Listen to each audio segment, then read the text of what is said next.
We all have greatness in us, and it serves no one for us to belittle that. I want to talk about Psalms 37:4, take delight in the Lord, and he will give you the desires of your heart. When Miko talked about it, he was talking about it being a process to delight, to be happy with, to have fun with, to spend time with. I looked up the word delight in Hebrew. I'm not going to try to pronounce it, but it says it means to be soft or pliable. And that really resonated with me because it's so important in our walk with the Lord that we stay soft, we stay pliable, we stay curious. Because the minute we're like, God only does this way. He only gives me dreams this way. This is the only dream I have. He's like, that's not what I said. I'm bigger than that.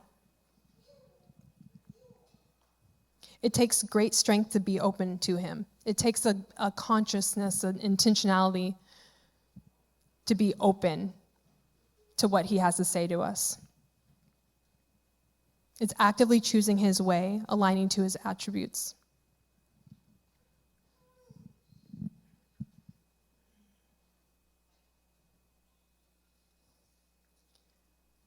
I really saw this as getting in sync with God, like sort of, obviously when we ask him into our heart, we are co-laborers with Christ. And my goal is that when people see me, they see Jesus. And that I hold some of his attributes and I walk in the ways of Jesus. And as we do that, as we grow in intimacy with him, our dreams and our desires, it's like can you see a Venn diagram? It's like they overlap more and more. When we're first starting, there can be a lot of selfish dreams. Could be. I don't know. I don't know you guys. That. I don't know everyone's dreams. But the more that the closer we get to him, the more there's overlap. And I was thinking of the person I'm closest to, which is my husband, Miko. And especially in the last 2 years, there are times where we are so in sync, and it's like, it's corny. We finish each other's sentences, but it's that kind of in syncness that's going to propel us.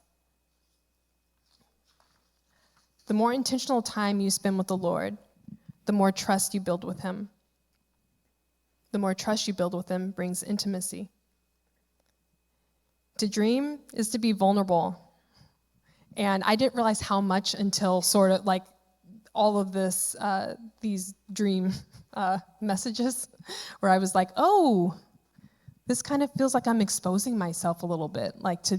Even to write down a dream, that feels like, oh, that feels permanent. I'm writing with pen on paper, a dream that's only been in here that I haven't even verbalized, that can feel really vulnerable.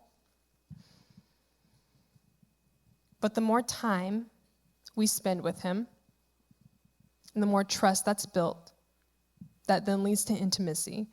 The exposures and the revealing don't quite feel so scary. Just like in a marriage or a close relationship you have, the more time you spend, it's not so scary to say, oh, you know what, I have this dream of opening a school. I have this dream of being the president. I don't know, something big that feels really unattainable. But when you understand his attributes and integrity, you begin to realize that you can share any part of you, anything, any dream, and it doesn't shake your identity. It's that confidence in whose you are and who you are. Philippians 4:13 in the Message, that's my favorite version of this verse, is whatever I have, wherever I am, I can make it through anything in the one who makes me who I am.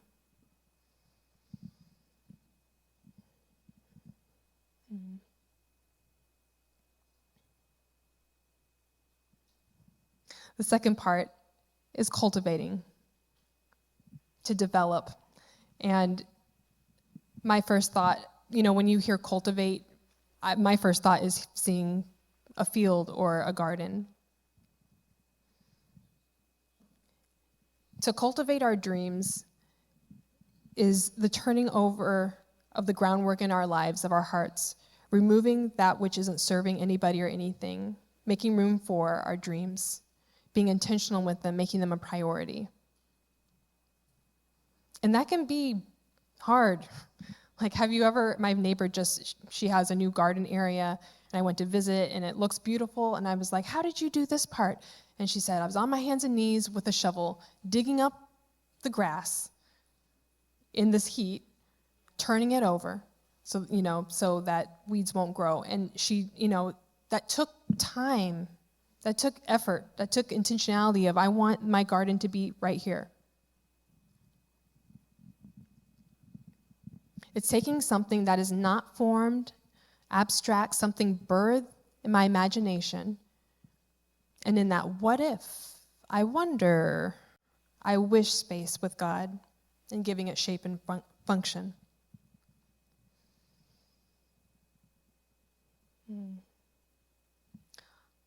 A lot of times, my best ideas, come when I'm not trying. Anybody else? It's like kind of that shower moment when you're taking a shower and you're like, oh, maybe if I did this, maybe if I fixed my week this way, it would actually make sense.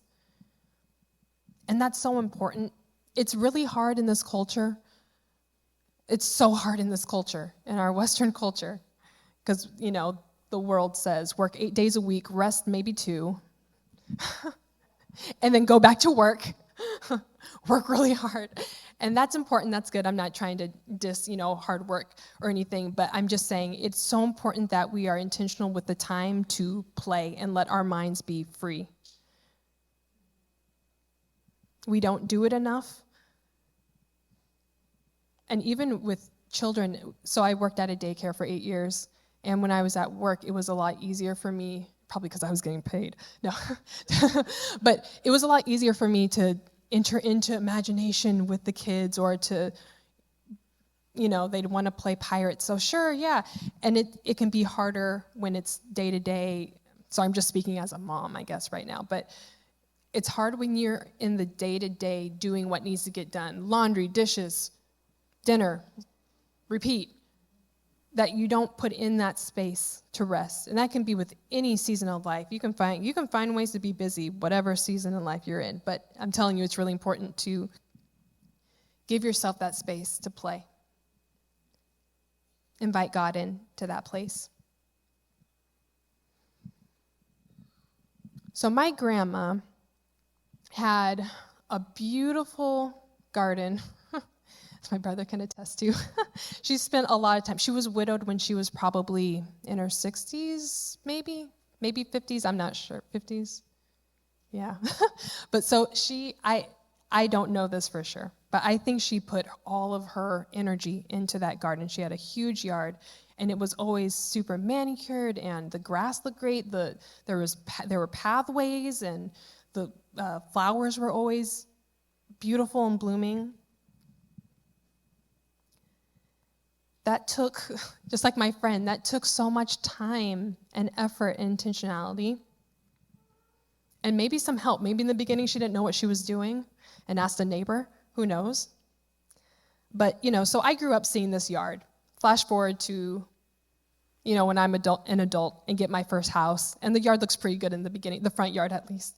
And I was like, oh, this will be really easy to, it'll just stay this way. Like the bark chips the previous owners left, that'll just stay there, right? I don't need to do anything. And all it took was the next season, or the next summer, looking at our yard and was like, oh my gosh, this looks terrible. It has no direction. There's weeds everywhere. Everything's growing out of the space it was in.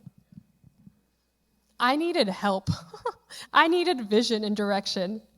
I remember one of the first steps that I took, or that was given to me, was my mother-in-law came. She said, she probably had pity on our yard. She said, can I come help you weed? I was pregnant with Solomon at the time. But that was really the beginning of oh, you mean I have to work at this? I have to be intentional? I have to go out in the springtime when the weeds first start and pull them so they don't take over? Oh, okay. I ask my friends who have like landscaping knowledge. We'd have play dates. I'd be, oh, can you come over? Hey, what do you think I should do over here? I don't know what to do with this part of my yard. What do you think? Like I kind of have a vision for a path here, but like what do you think? I reached out for help. I don't know what I'm doing. I have a vision that I want to feel good in my yard. I want to be happy there. But I have to work at it. I have to see what I need to plant, what things need to be added. I need to see what things need to be uprooted. I don't want that at all. That's bad for my garden. That's bad for my life. Cultivating your dreams takes time, takes community to help you with the layout and the function of your dreams. Because sometimes they can be, you can have a dream and the only adjective you have to back it up is, I want to feel good about this. I want this to touch people. You need people to help. You need God and people, community, to help make it make sense. You got to visit your dreams often. Stay curious, stay soft. Like that word delight, stay present. When you're doing a garden, you can't be making dinner and pulling weeds at the same time. You got to choose and make time for that. Don't sit on your dreams. Begin to make small steps to work towards your goals.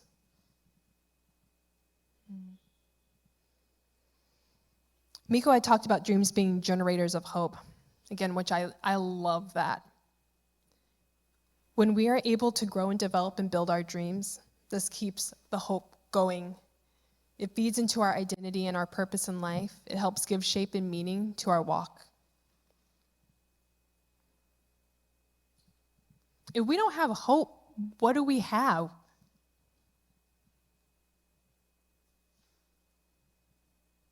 A really boring walk. It's probably not even a walk, it's a stand or a sit. You're not doing anything, you know?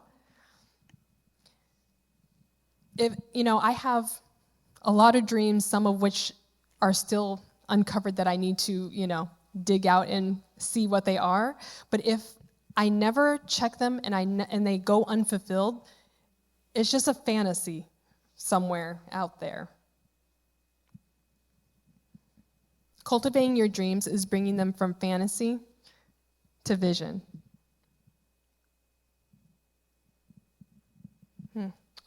Okay, step number 3, building our dreams.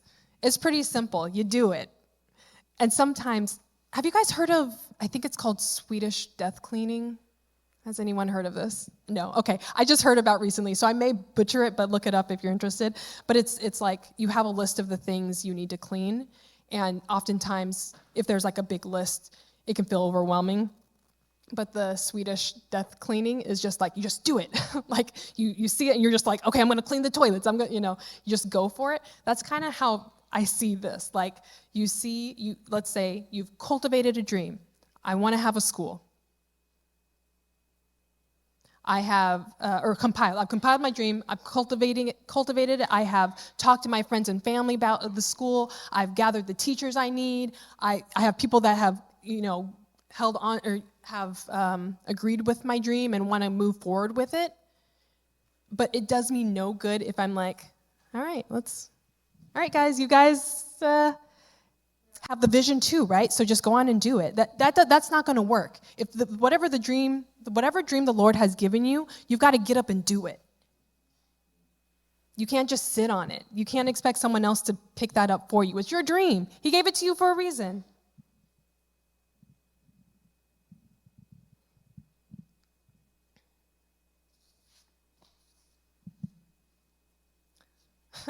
I wrote, literally just making a step. It doesn't have to be a big one. Stuck? Talk to someone. I feel like so many times we get stuck somewhere along the way of our dreams or what we're trying to do, and we just stay stuck. We're like, well, I don't see a way out. Shucks. But we need to talk to people. Community is so important. That's why we're wired for it. We need people We're not meant to do this life by ourselves.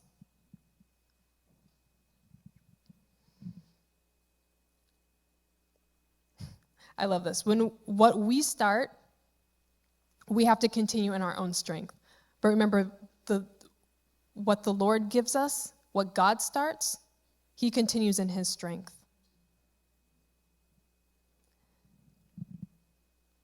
Exodus 14:13 says, Moses answered the people, "Do not be afraid. Stand firm, and you will see the deliverance the Lord will bring you today. The Egyptians you see today, you will never see again. The Lord will fight for you. You need only be still." It's his strength.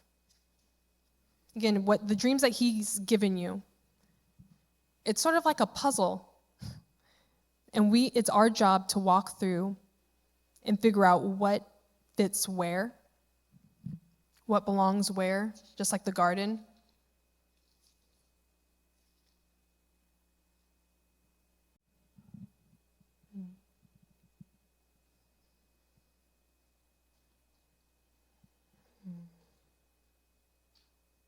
Yeah.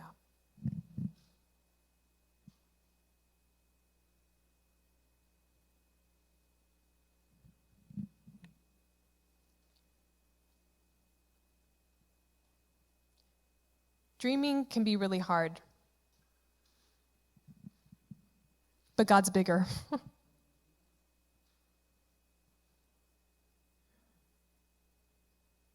We've been given the tools, and we need to just have the confidence to walk it out.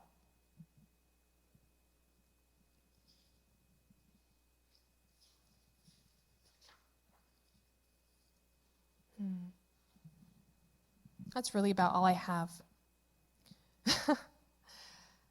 So let me end with a prayer. Father, thank you for meeting us here today. Lord, give us the strength and direction to compile our dreams, to get them together, to cultivate our dreams, to work on them, to develop them, to see what needs to leave, what needs to stay, what needs to be added. Father, give us the wisdom that we know the difference. Give us the people around us to support us. And Father, help us to have the confidence to do our dreams, to build our dreams. We know that you're a good Father. You give us good dreams. You trust us. You trust us with our dreams and with your dreams. And together, Father, show us how we can walk them out.